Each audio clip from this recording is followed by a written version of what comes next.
Hi there guys, how are you?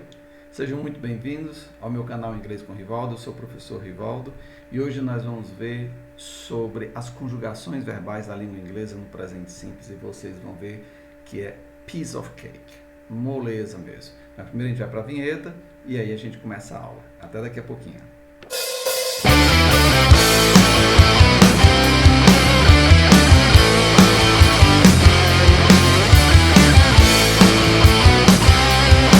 Muito bem, então vamos lá começar a nossa aula. Tema de hoje, Simple Present Tense. Mas antes de a gente entrar nas conjugações verbais propriamente ditas, deixa eu te mostrar aqui uma particularidade aqui dos verbos no seu infinitivo. Aqui nós temos o verbo to drink, que em português é beber, um verbo de segunda conjugação. Então, na língua portuguesa, nós temos os verbos da primeira conjugação, que são aqueles verbos que terminam em AR, por exemplo, como trabalhar. Os verbos da segunda conjugação, que terminam em ER, por exemplo, aqui, beber. E os da terceira conjugação, que é o IR e OR. Por exemplo, IR, dormir, OR, por. Lembrando que por, aqui no verbo, o O tem um acento circunflexo, porque se ele não tiver, ele não é verbo, ele é preposição, ok? Em inglês, a gente não tem isso, primeira, segunda e terceira conjugação. Em inglês, o que a gente tem que fazer é só colocar esse to aqui, ó. Antes dele, to drink, to travel, to work, to be. Então, aí a gente transforma esses verbos no seu infinitivo. A única exceção a essa regra em todos os verbos da língua inglesa são os verbos modais, que nós vamos falar sobre eles ainda aqui na aula de hoje, tá certo? Mas vamos ver aqui a conjugação dos verbos em inglês no presente simples, começando com o verbo to drink. Então, nós temos aqui I drink, eu bebo, you drink, tu bebes. Não, eu não errei, é drink mesmo, é I drink, you drink. Tá tudo certinho aqui. Eu vou deixar essa terceira pessoa do singular, que é o ele e ela, para o final, para a gente conjugar primeiro todas as pessoas do plural, para vocês verem como é simples. Ó. We drink, nós bebemos. You drink, vós bebeis. They drink, eles, elas bebem. Então, vocês percebem ó, que é tudo igual em inglês. O que é que vai acontecer na terceira pessoa e por que eu deixei por último? Um S. Somente. É mais ou menos o que acontece aqui na terceira pessoa, é o que acontece na segunda pessoa em português, com o pronome pessoal tu. Quando a gente conjuga um verbo na segunda pessoa do singular em português, tu, a gente sempre termina esse verbo em S. Tu bebes, tu dormes, tu trabalhas, tu viajas. Esse verbo tem que terminar em S. Essa particularidade que acontece na segunda pessoa em português vai para a terceira pessoa em inglês. Todas as outras pessoas, olha, vocês observem, é a mesma conjugação, muito diferente do português, que em português eu tenho 6 conjugações diferentes para todos os verbos. Eu bebo, tu bebes, ele e ela bebe, nós bebemos, vós bebeis, eles e elas bebem. E se qualquer outro verbo você colocar para conjugar, cada pessoa em português vai ter uma conjugação diferente. Em inglês, todas as pessoas são iguais, a única que terá uma pequena diferença é a terceira pessoa do singular. Exceções, o verbo to be que nós vimos, que o verbo to be tem o is para a terceira pessoa do singular, o are para todas as pessoas do plural e a segunda do singular, e o I, que é a primeira pessoa, tem o am. Ele é o mais rico em conjugação da língua inglesa, porque ele tem 3 conjugações diferentes. Os demais são assim. E ainda tem os modais, que não muda absolutamente nada, são todos iguais, nem a terceira pessoa do singular muda. Bem simples, né? Então, a gente vai ver as regras de como nós vamos conjugar os verbos no presente simples, particularmente aqui, na terceira pessoa do singular, já que as outras pessoas, elas não têm regra. A única coisa que a gente tem que fazer é tirar o to e repetir o verbo, como nós fizemos aqui, ó. Tirou a partícula to de infinitivo, colocou aqui e pronto, está conjugado. Agora, na terceira pessoa, não. Portanto, as regras que a gente vai ver somente para a terceira pessoa. Primeira regra, a gente chama de regra geral. É como o português, a gente coloca o S, como a gente viu no verbo Anterior aqui to drink. Aqui nós temos Patrícia reads well. A Patrícia lê bem. O verbo é o verbo to read. Tiramos o to, botou o verbo e acrescentou o quê? S. Regra geral. Tranquilo, né? Regra 2. Os verbos terminados em S, SH, CH, X, Z e O, eles recebem S no final, mas antes a gente coloca o E. Então, eles vão receber agora ES. Por exemplo, That girl kisses her doll every night. Aquela garota beija sua boneca toda noite. Termina em S, então vai receber ES na conjugação, porque that girl, aquela garota, é ela, é she, terceira pessoa do singular. My youngest son always brushes his teeth all by himself. Meu filho mais novo sempre escova os dentes sozinho. O verbo to brush, escovar, está terminando em SH, portanto, recebe ES. Rivaldo teaches English. O Rivaldo ensina inglês.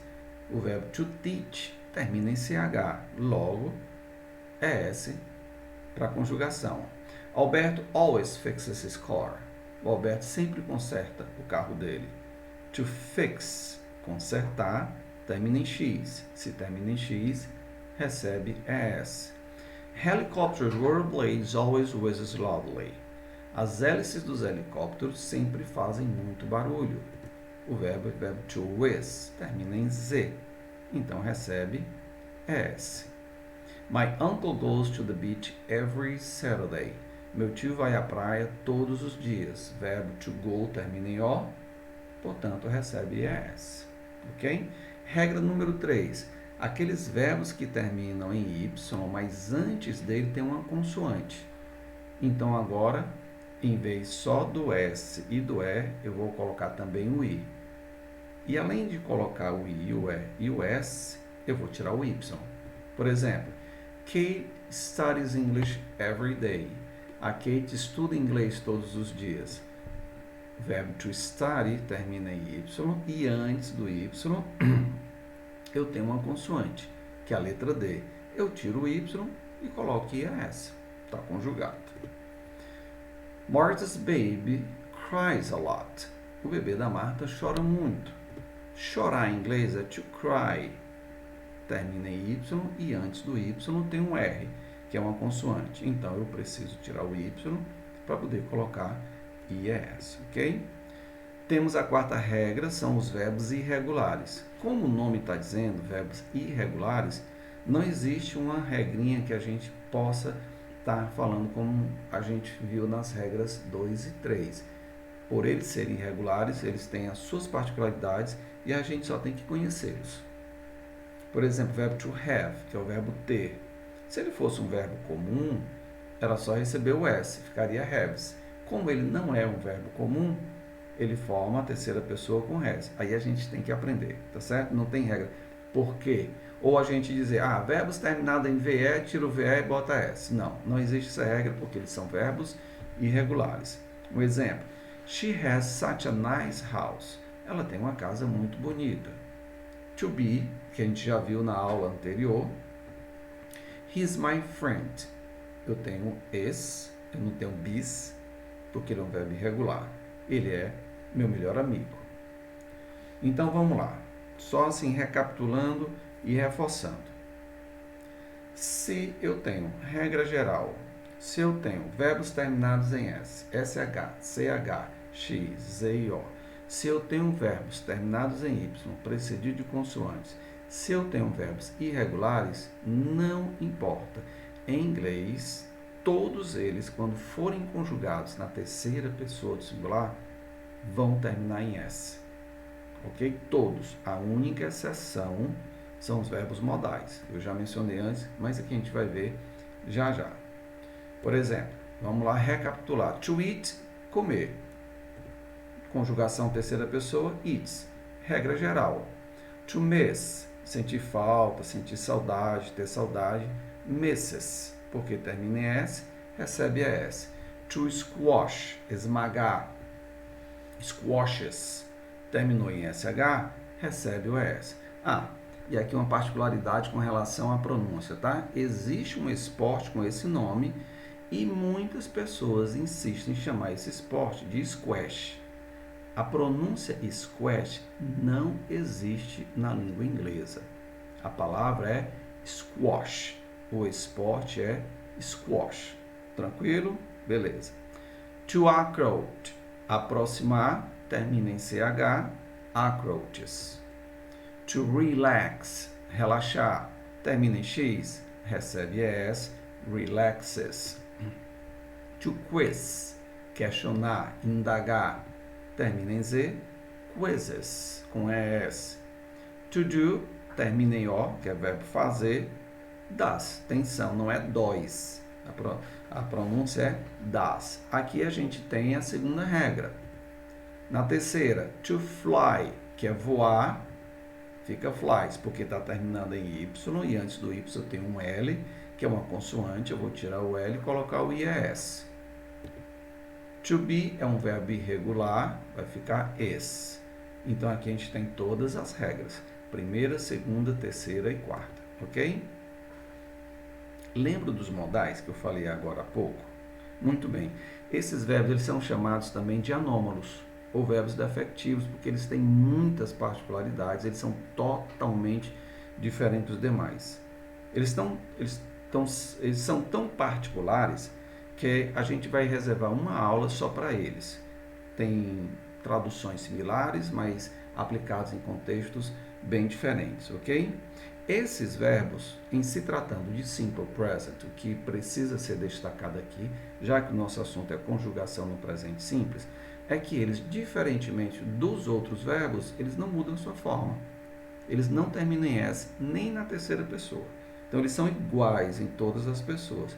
E eles só são 5 para o nosso estudo aqui. O can, o may, o must, o should e o ought to. Talvez você esteja até perguntando, e o might? O might ele é modal, mas como a gente está estudando presente simples, simple present, o might não está no presente, ele está no passado. Então, ele não faz parte daqui, tá certo?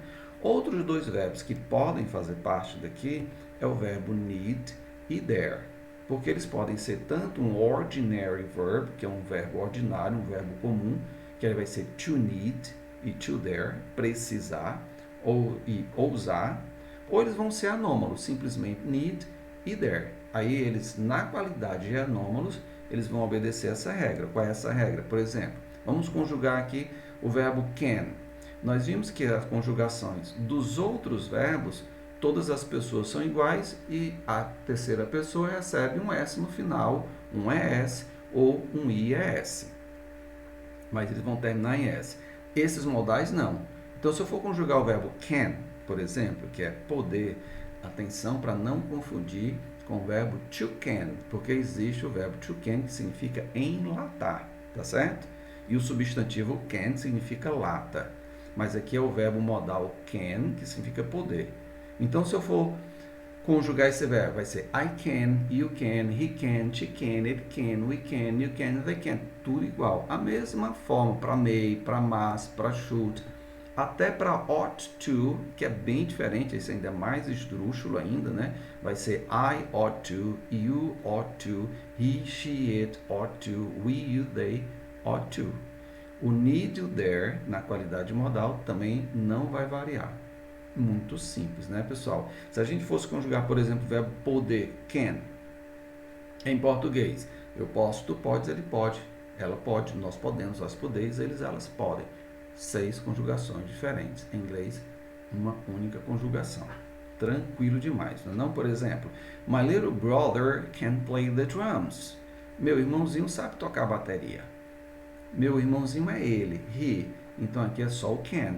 Se fosse um verbo comum, a gente estaria colocando o S, cans, mas como ele não é, não existe, então é só o can, ok? Muito bem, para que a gente usa, em que situações a gente usa o simple present? Para falar sobre situações permanentes ou sobre coisas que acontecem com regularidade, com frequência ou sempre. Por exemplo, what do ants eat? O que as formigas comem? Water boils at 100 degrees Celsius. A água ferve a 100 graus Celsius. I play soccer every Saturday. Eu jogo futebol todo sábado. Aline works for an insurance company. Aline trabalha para uma empresa de seguros. Olha esse diálogozinho aqui. How about a trip to New York at Christmas? A resposta. Unfortunately, it won't be possible. I always visit my mother at Christmas. Que tal uma viagem a Nova York no Natal? Infelizmente, não será possível. Eu sempre visito minha mãe no Natal. Então, a gente pode usar o Simple Present nessas situações, bem como para comunicar ações ou acontecimentos que estão programados para ocorrer no futuro. Aí, normalmente, a gente usa um advérbio de tempo, a palavra tomorrow, que significa amanhã, next week, próxima semana, next month, próximo mês, ou qualquer uma outra, ok?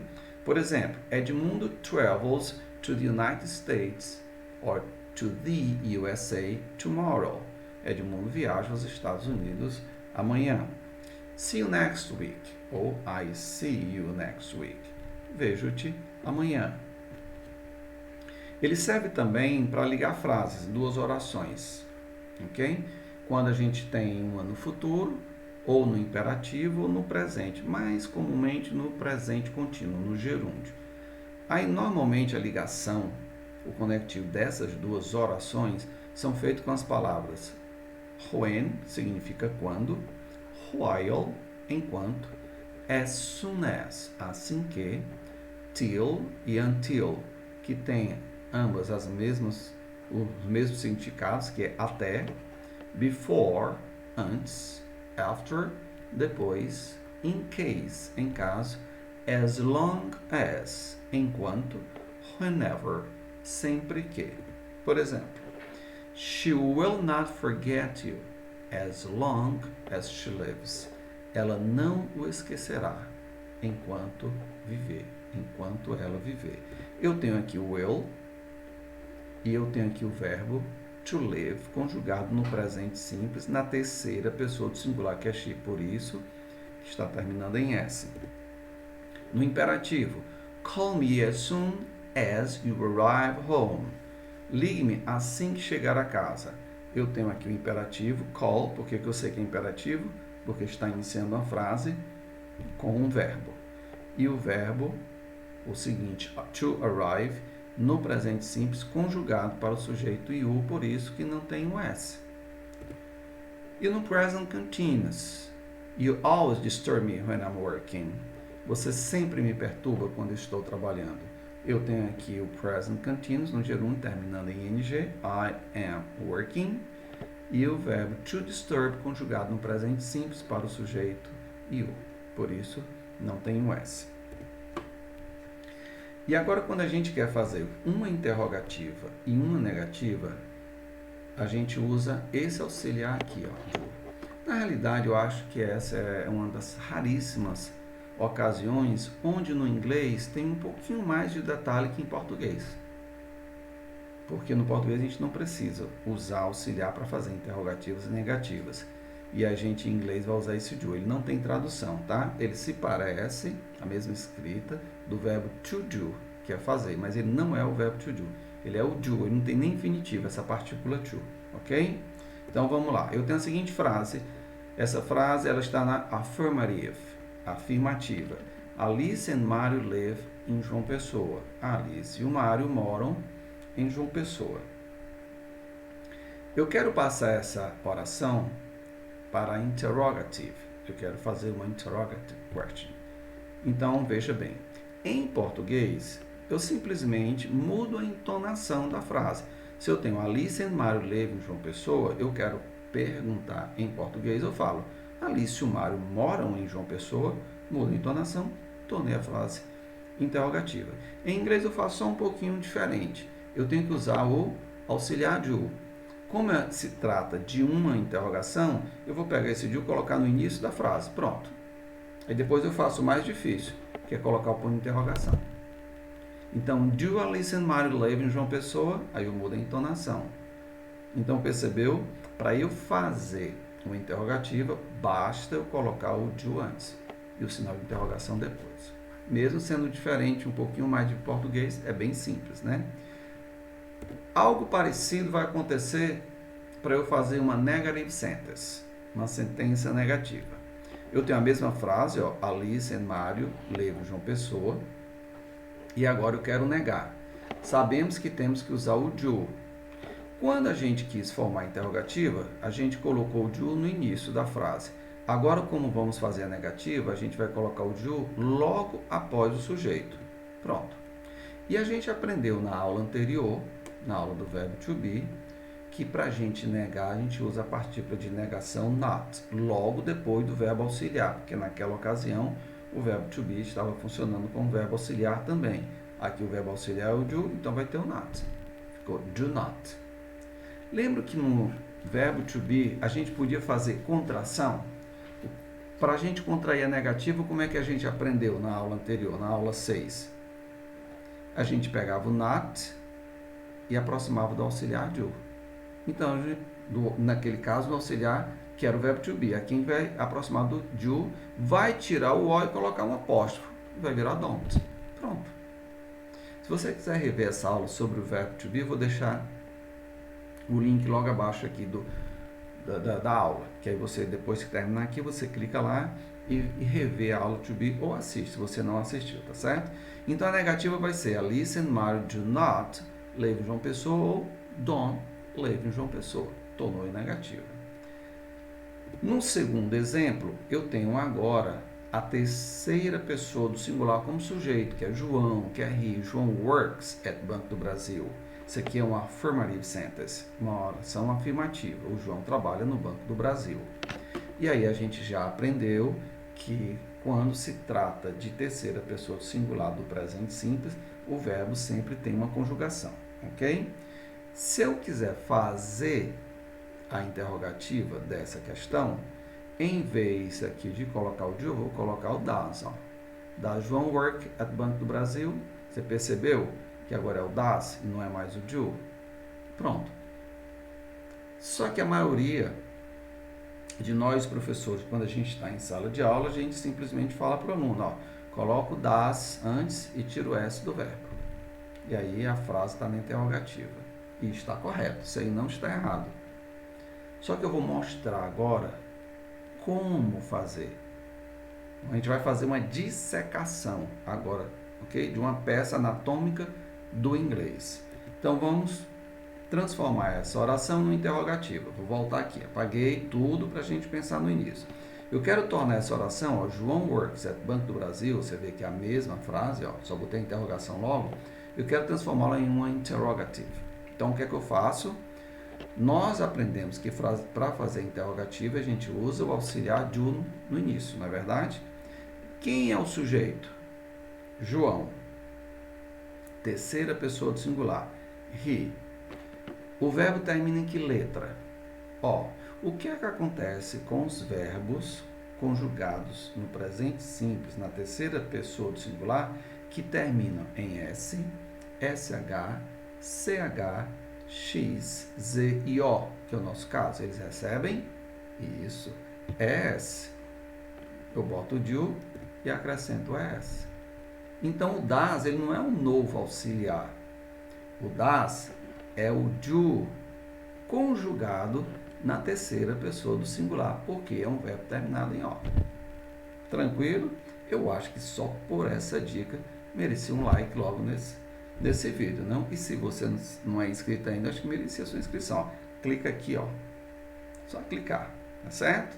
Vamos continuar porque a frase não está feita ainda. Percebeu ainda que está faltando algo? Se você olhar para o auxiliar, eu conjuguei, como manda a regra. Terminei O, acrescentei S. Mas se você olhar para o verbo principal, ele continua conjugado na terceira pessoa porque ele tem um S. Eu não posso ter verbo auxiliar e verbo principal, ambos conjugados. Eu só posso ter o auxiliar. Então, esse verbo aqui, ele volta para a sua forma primitiva. Qual é a forma primitiva? É o infinitivo dele sem o to. O verbo é to work, então eu vou tirar o S, ó. Vai virar work. Agora eu tenho a frase correta. Does John work at Banco do Brasil? O João trabalha no Banco do Brasil. Aí, perfeito. Deu para entender legal? Como é que eu faço a negativa dessa frase? Eu quero transformá-la agora numa negative sentence. Eu tenho uma frase afirmativa, ó, João works at Banco do Brasil. A gente aprendeu aqui que na negativa eu pego o auxiliar do, coloco depois do sujeito. Como termina o O, eu boto já a conjugação do ES, das. E depois do auxiliar eu coloco a partícula de negação, que é o not. Vou colocar o not aqui, does not. Eu posso contrair o does not? Posso. Eu pego o not, junto, aproximo da palavra does, tiro o O e boto um apóstrofo. E vira doesn't. Está terminada? Não, porque se você perceber, eu tenho o auxiliar aqui conjugado, mas eu continuo com o verbo principal também conjugado. Eu preciso tirar esse S e voltar esse verbo para a forma primitiva. Agora está ok. João does not work at Banco do Brasil ou doesn't work at Banco do Brasil. João não trabalha no Banco do Brasil. Eu acho que está mais fácil, né? Beleza. Então a gente agora vai praticar, tá certo? Peguei essa primeira questão, que é a questão número 1, lá da página 44 do meu livro de gramática English Grammar. Então a gente vai fazer essa questão, são alguns itens. A gente vai fazer a mesma regra de antes, tá certo? Eu vou aqui descarregar a questão, você dá pausa no vídeo, faz a questão, volta para cá para conferir o gabarito, ok? O que é que diz o enunciado? Complete the blanks using the simple present of the verbs in parentheses. Complete as lacunas usando o presente simples dos verbos em parênteses. Eu tenho Julia, Japanese, e o verbo em parênteses é to study. O sujeito é a terceira pessoa do singular, que é Julia, ela, em inglês é she, portanto, ela vai obedecer à regra de conjugação. Ele é um verbo terminado em Y e antes tem uma consoante, que é o dedidado. Então, eu vou tirar esse Y e colocar IES e a frase vai ficar Julia studies Japanese. A Julia estuda Japanese. Eu tenho certeza que você acertou essa questão. Vamos lá para o item B? Mesma coisa. Pausa e resolve. Mariana e Odete married. O verbo é o verbo to be. Quem é o sujeito? Composto. O Mariano e a Odete. Eles. They. Qual é a conjugação do verbo to be para they? Are. Mariana e Odete are married. O Mariana e Odete são casados. Item C. The Smiths, em São Paulo. O verbo é to live, morar. Quem é o sujeito? The Smiths. Está no plural, termina em S, são eles. They. Então não vai mudar nada. Eu só vou pegar esse verbo aqui e tirar o to e repeti-lo. Pronto. Ficou simples, né? Lembra, né, dessa regra? Eu tenho certeza que está acertando tudo aqui. Dedidado. Ricardo, hard. O verbo é to work. Ricardo é a terceira pessoa do singular. Ele em inglês é he. Então ele vai obedecer à regra. O verbo é o verbo to work. Esse verbo aqui ele não termina em Y, precedido de consoante. Ele não termina em S, SH, CH, X, Z e O. Ele não é um modal. Ele não é um verbo irregular. Então, se ele não é nenhuma dessas regras, ele é a regra geral para receber S. Então, works. Ricardo works hard. Pronto. O Ricardo trabalha bastante. Roberta and I in the same company. O verbo to work. Quem é o sujeito? A Roberta e eu, ou seja, nós. We. Não vai mudar nada na conjugação. Eu vou simplesmente repetir esse verbo sem o to. Então vai ficar Roberta and I work in the same company. A Roberta e eu trabalhamos na mesma empresa. You can imagine how well Morgana, e o verbo é to sing. Quem é o sujeito? Morgana. Ela, she. Terceira pessoa vai mudar, não vai? Então, a palavra sing, o verbo to sing, não se enquadra em nenhuma daquelas regras, da 2 a 5. Então, regra geral, vai receber o S. Tranquilo, né? E a última tem Brian play the saxophone. Can. O que é can? É um modal. Ele não muda, não importa se o sujeito aqui é a terceira pessoa do singular. Se é he, vai ser sempre can. Brian can play the saxophone. O Brian sabe tocar o saxofone. Muito tranquilo, não, galera?